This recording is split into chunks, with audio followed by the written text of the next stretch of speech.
ओम श्री परमात्मने नमः। अथ षोडशोऽध्यायः। श्रीभगवानुवाच अभयं सत्त्वसंशुद्धिर्ज्ञानयोगव्यवस्थितः दानं दमस्य यज्ञस्य स्वाध्यायस्तप आर्जवम् अहिंसा सत्यमक्रोधस्त्यागः शान्तिरपैशुनं दयाभूतेष्वलोलुप्त्वं मार्दवं ह्रीरचापलम्।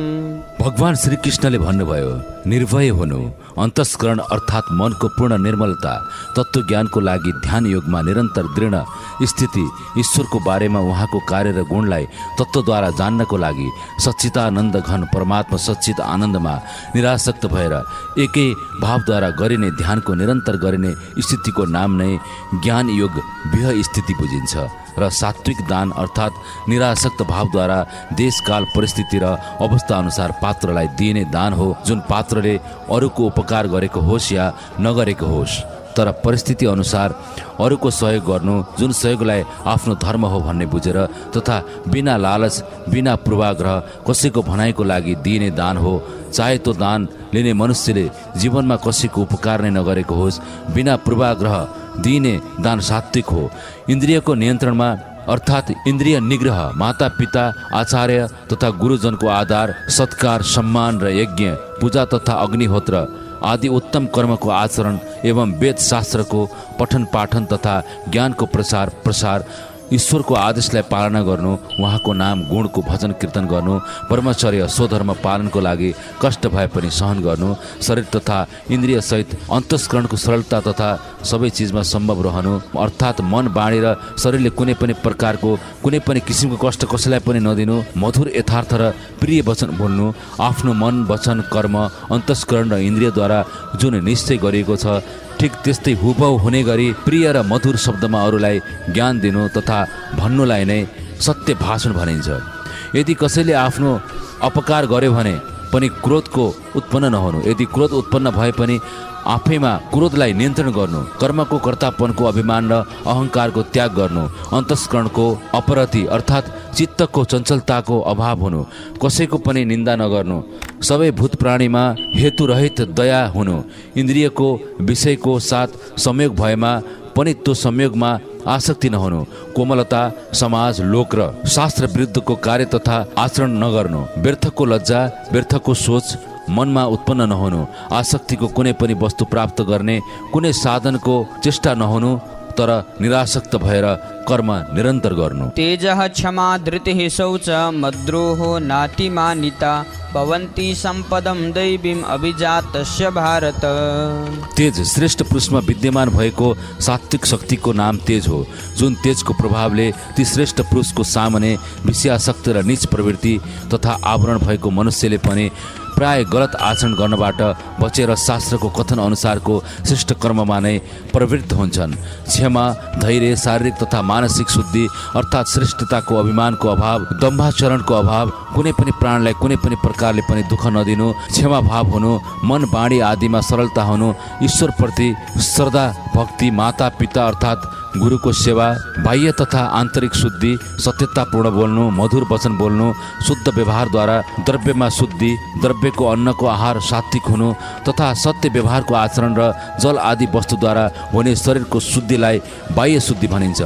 र त्यस्तै राग द्वेष छल कपट आदि विकारको नाश भएर मन चित्त तथा अन्तस्करण स्वच्छ निष्कलङ्क हुनलाई आन्तरिक अर्थात् भित्रको शुद्धि भनिन्छ।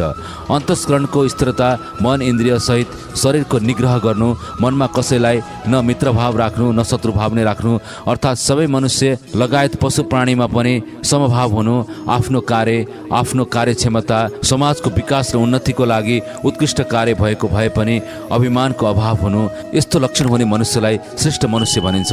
यस्तो गुण हुनु तथा लक्षण हुने सबै मनुष्य दैवी गुण तथा दैवी स्वभावलाई नै आफूमा धारण गरेको र देवी गुण सम्पन्न भएको श्रेष्ठ मनुष्य हो भनेर जान्नु पर्दछ। यो गुण हुनु पनि श्रेष्ठ मनुष्यको लक्षण हो। यस्तो गुण भएको मनुष्यलाई दैवी गुण सम्पन्न मनुष्य भनिन्छ। दम्भो दर्पोऽभिमानस्य क्रोधः पारुष्यमेव च अज्ञानं चाभिजातस्य पार्थ सम्पदमासुरीम्। हे पार्थ, अहंकार, घमण्ड, अभिमान, ईर्ष्या, वचनमा क्रोध, निर्मम र कठोरता, अज्ञानता पनि जिद्दीपन हुनु, यो सबै गुणलाई आसुरी गुण अर्थात् आसुरी स्वभाव भनिन्छ। अर्थात् यस्तो गुण धारण गरेको मनुष्यलाई असुरी गुण भएको मनुष्य भनिन्छ। यो लक्षण असुरी लक्षण हो। दैवी सम्पद विमोच्याय निबन्धायासुरी मता मा शुचः सम्पदं दैवीम् अभिजातोऽसि पाण्डव। दैवी स्वभाव तथा दैवी गुण सम्पन्न भएको मनुष्यलाई आफ्नो सात्विक भजन अनुसारको आचरण, आफ्नो आचरण अनुसार नै स्वभाव तथा कर्मको कर्मफल प्राप्त हुन्छ। दैवी स्वभाव प्राप्त भएको र दैवी गुण सम्पन्न भएको मनुष्यले आफ्नो कर्म निरासक्त भएर गर्न सक्दछन्। यो कर्म विधान हो। त्यही निरासक्त कर्मद्वारा नै मनुष्यले मोक्ष प्राप्त गर्न सक्दछ। मोक्ष पनि कर्मको विधान नै हो। तामसी भोजन अनुसारको आचरण अनुसार नै कर्मको फल प्राप्त हुन्छ। तामसी भोजन अनुसार नै आसुरी स्वभाव प्राप्त हुन्छ। आसुरी स्वभाव भएको मनुष्यको निरासक्त कर्म गर्न सक्दैन। तामसी भोजन, तामसी आचरण र कर्म अनुसार नै आसुरी गुण प्राप्त हुन्छ। जसरी असुरी स्वभाव अर्थात् गुणद्वारा नै मनुष्यलाई कर्म बन्धनमा बाँधेको हुन्छ, अर्थात् तामसी भोजन, तामसी आचरणको कारणले नै मनुष्य आसक्तिमा प्राप्त हुन्छ।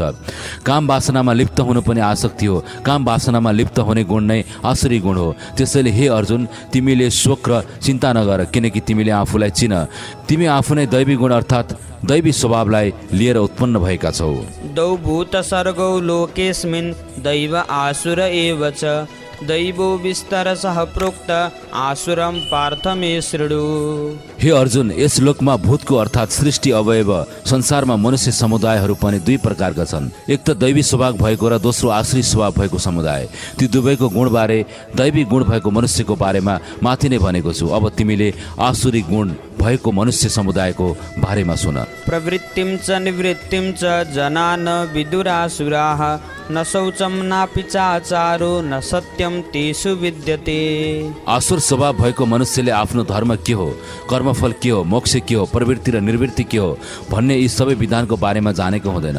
यसले अज्ञानको कारणले आसुरी स्वभाव भएको मनुष्यको न त बाह्य शुद्धि हुन्छ न त आन्तरिक शुद्धि नै हुन्छ। सधैँ आसक्तिमा लीन हुने भएको हुनाले असुरी आचरण भएको मनुष्यले कहिले पनि श्रेष्ठ आचरण र सत्य भाषण गर्न सक्दैनन्, किनकि यो उनीहरूको आफ्नो गुण हो। असत्यम प्रतिष्ठं ते जगदाहुरनीश्वरम् अपरस्पर सम्भूतं किमन्यत् कामहैतुकम्। आसुरी स्वभाव भएको मनुष्य सबै विषय वासनामा लिप्त हुन्छ।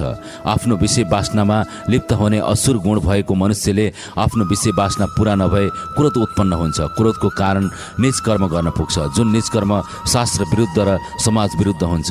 त्यस्तो निज कर्मको कारण उसले आफ्नो जीवन आश्रयरहित बनाएको हुन्छ। निष्कर्म तामसी भोजनद्वारा प्राप्त हुने तामसी गुणको कारण उत्पन्न हुन्छ, जुन तामसी गुणको कारण असुरले शास्त्र विरुद्धको कार्य गरेको हुन्छ। उसको वचन सधैँ असत्य, झुटो, कपटी हुन्छ। आफू नै सत्य भएको, अरू सबै झुटो भएको र चेतना सत्तालाई सधैँ अस्वीकार गरिरहेको हुन्छ। सांसारिक मोहमा लिप्त हुन्छ। स्त्रीलाई भोगका रूपमा लिन्छ। काम वासनामा नै आफ्नो जीवन स्थिर भएको र काम वासनामा नै शाश्वत आनन्द भएको सोच राखेको हुनाले सधैँ काम वासनामा लिप्त भएर कार्य गरेको हुन्छ। आसुरी स्वभाव भएको पुरुष स्त्रीहरूसँग आफ्नो शारीरिक संयोगबाट मात्र केही क्षणको लागि सन्तुष्ट प्राप्त त हुन्छ, फेरि केही क्षणमै अत्याधिक मात्रामा उत्पन्न हुने काम वासना आदि पूरा नभएको अवस्थामा क्रोध उत्पन्न हुन्छ। क्रोधको कारण बुद्धि नष्ट हुन्छ। बुद्धि नष्ट भएपछि कार्य असुरी र आचरण असुरी बन्न पुग्छ। काम वासनामा लिप्त भएको मनुष्य आसुरी स्वभावका मनुष्य हुन्। यस्तो मनुष्यको उद्देश्य केवल काम वासनालाई प्राप्त गर्नु हो र काम वासनामा लिप्त हुनु नै हो। यही नै असुरी गुणको लक्षण हो। एतां दृष्टिमवष्टभ्य नष्टात्मानोऽल्पबुद्धयः प्रभवन्त्युग्रकर्माणः क्षयाय जगतो हिताः। काम वासना सत्य हो भन्ने यस मिथ्या ज्ञानलाई अवलम्बन गरेर जुन मनुष्यको सात्विक स्वभाव नष्ट भएको छ तथा काम वासनाको कारण जुन मनुष्यको बुद्धि मन्द भएको हुन्छ, त्यस्तो मनुष्यले सधैँ सबैको मनुष्यको अपकार अर्थात् कुभलो गर्ने गरेको हुन्छन्। र आसुरी गण भएको क्रूर कर्मी मनुष्य केवल आफ्नो अनमोल मनुष्य जन्मलाई नाशको लागि मात्र सामर्थ्य भएको हुन्छ। काममाश्रित्य दुष्पूरं दम्भमानमदान्विताः मोहात् गृहीत्वा सद्ग्राहान् प्रवर्तन्ते शुचिव्रताः। दम्भ, मान, मदले युक्त भएको मनुष्य कुनै पनि प्रकारले पूर्ण नहुने इच्छा तथा कामनाको आश्रय लिएर अज्ञानको कारणले मिथ्या सिद्धान्तलाई ग्रहण गरेर र भ्रष्ट तथा नीच व्यवहार तथा आचरणलाई धारण गरेर आफ्नो काल्पनिक संसारमा परिभ्रमण गरिरहेको हुन्छन्। चिन्ताम परिमेयां च प्रलयान्तामुपाश्रिताः कामोपभोग परमा एतावदिति निश्चिताः। आसुरी गुण भएको मनुष्य मृत्यु पर्यन्त रहने असंख्य चिन्ताको आश्रय लिने तथा विषय भोगलाई भोग्नको लागि सधैँ तत्पर र इच्छुक रहेको हुन्छ। यही विषय भोग नै उसको लागि सुख हो, अरू कुनै सुख नै हुँदैन भनेर भ्रमलाई नै सत्यता मानेको हुन्छ। आशा पाश सतैर्बद्धाः काम क्रोध परायणाः इहन्ते कामभोगार्थम अन्यायेनार्थ सञ्चयान्। आसक्तिमा लिप्त हुने मनुष्य आशाको कैयौं विधिमा बाँधिएको हुन्छ। आसक्तिमा लीन हुने मनुष्य काम क्रोधको परायण भएर विषय भोगको लागि अन्यायपूर्वक धन तथा द्रव्य आदि पदार्थको संग्रह गर्ने कोसिस तथा चेष्टा गरेको हुन्छ। इदमद्य मया लब्धम इमं प्राप्स्ये मनोरथम इदमस्तीदमपि मे भविष्यति पुनर्धनम् असौ मया हतः शत्रुर्हनिष्ये चापरानपि ईश्वरोऽहमहं भोगी सिद्धोऽहं बलवान् सुखी आढ्यो विजनवानस्मि कोऽन्योऽस्ति सदृशो मया यच्छेदास्यामि मोदिष्य इत्यज्ञानविमोहिताः अनेकचित्तविभ्रान्ता मोहजालसमावृताः प्रसक्ताः कामभोगेषु पतन्ति नरकेषु च। धन द्रव्य आदि पदार्थको संग्रह गर्न चाहने मनुष्यले यदि धन या द्रव्य प्राप्त गरेपछि यस्तो सोचेको हुन्छ कि मैले आज यी सबै धन तथा द्रव्य प्राप्त गरेको छु र अब यही धन तथा द्रव्यबाट नै मेरो सम्पूर्ण मनोरथहरू पुरा हुनेछन्। मसँग यति धन तथा द्रव्य छ कि अरू पनि धन तथा द्रव्य आदि हुनेछ। यही सोचसँगै आफूलाई द्रव्य तथा पदार्थ संग्रह गर्नमा लिप्त बनाएका हुन्छन्। यस्तो पदार्थ भोगी अर्थात् पदार्थमा लिप्त हुने आसुरी गुण भएको मनुष्यले यस्तो कल्पना गरेको हुन्छ कि म नै विश्व विजेता हुँ, मद्वारा जस्तोसुकै शक्तिशाली शत्रु पनि पराजित हुनेछ।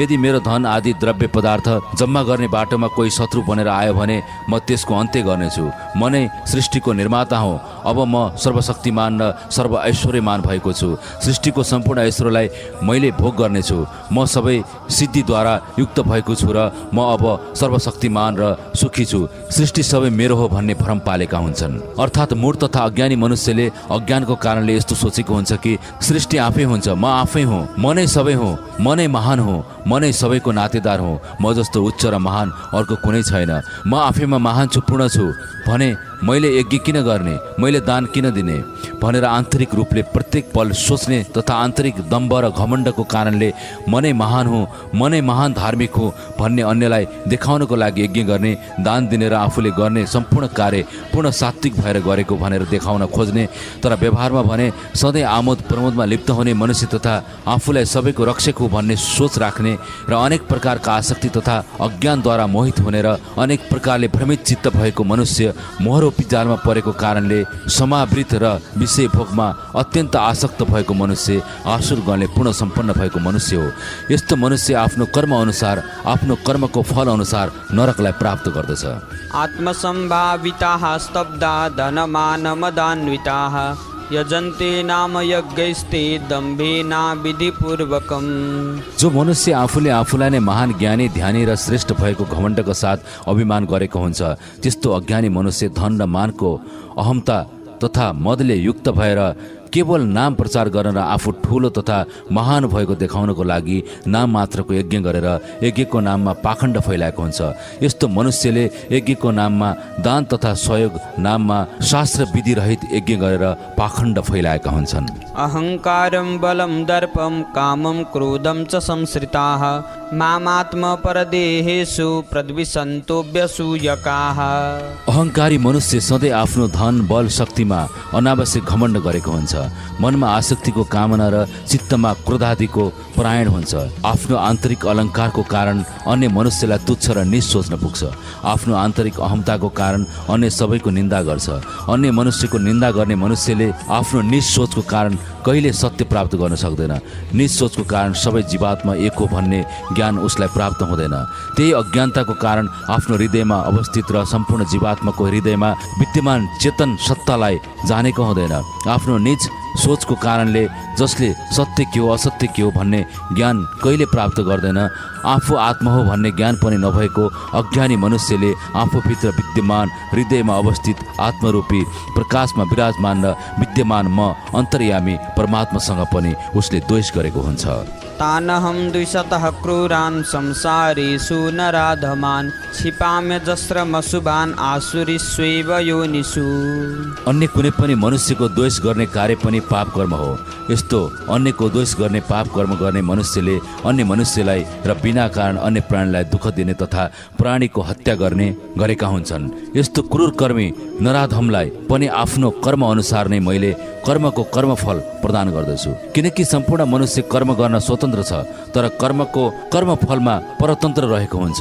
यही ब्रह्म विज्ञान हो। म सधैँ तटस्थ र क्षीर छु। जसले जस्तो कर्म गर्छ त्यस कर्मको कर्मफल त्यसले नै प्राप्त गर्छ। सबै मनुष्यले आफ्नो कर्म अनुसार नै कर्मफल प्राप्त गर्छन्। निज कर्म गर्ने मनुष्यले यस संसारमा पटक पटक भोग योनि प्राप्त गरेर आफ्नो कर्मफल भोग गरेका हुन्छन्। किनकि निज कर्मको कर्मफल भोग योनि हो। यो कर्म विधान हो। कर्मको कर्म विधान जसले जस्तो कर्म गर्यो त्यसले नै त्यस कर्मको फल प्राप्त गर्ने गर्दछ। यो कर्मफलको विधान हो। यो कर्मफलको विधान नै ब्रह्म विज्ञान हो। आसुरीं योनिमापन्ना मूढा जन्मनि जन्मनि माम प्राप्यैव कौन्तेय ततो यान्त्यधमां गतिम्। हे अर्जुन, अहङ्कारी तथा मूढ मनुष्यले कहिले पनि मेरो सत्यतालाई जानेको हुँदैन।